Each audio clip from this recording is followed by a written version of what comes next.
मध्य प्रदेश के इंदौर के सराफा बाजार में भीख मांगने वाला एक शख्स करोड़पति निकला। जांच में पता चला कि वो शहर के व्यापारियों को पैसे उधार में दिया करता था।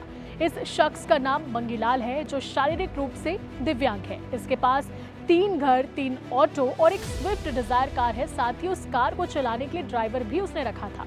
वहीं तीनों ऑटो को वो किराए पर देता था, यानी कि किराए पर ये सारे ऑटो चलते थे उसके।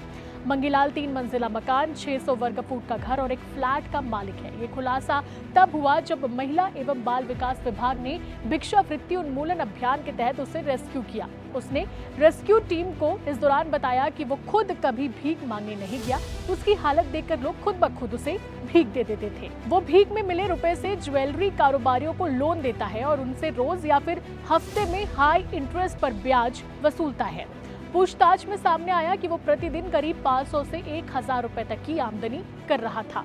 अब उसकी संपत्ति, बैंक अकाउंट की जांच की जा रही है और साथ ही साथ उन सराफा व्यापारियों से भी बात की जाएगी जो मंगीलाल से पैसे उधार लेते थे। जिला कार्यक्रम अधिकारी रजनीश सिन्हा ने पुष्टि की है कि भीख मांगने को बढ़ावा देने के लिए भी मंगीलाल के खिलाफ कार्रवाई की जाएगी।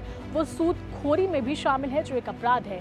इसके ठोस प्रमाण मिलने पर भी उसके खिलाफ कार्रवाई की जाएगी। फिलहाल प्रशासन ने उसे उज्जैन के सेवाधाम आश्रम भेज दिया है। लेकिन इस खबर को लेकर आप क्या कहेंगे, कमेंट जरूर करिएगा और ऐसे ही खबरों के लिए सीजी भास्कर के साथ बने रहें।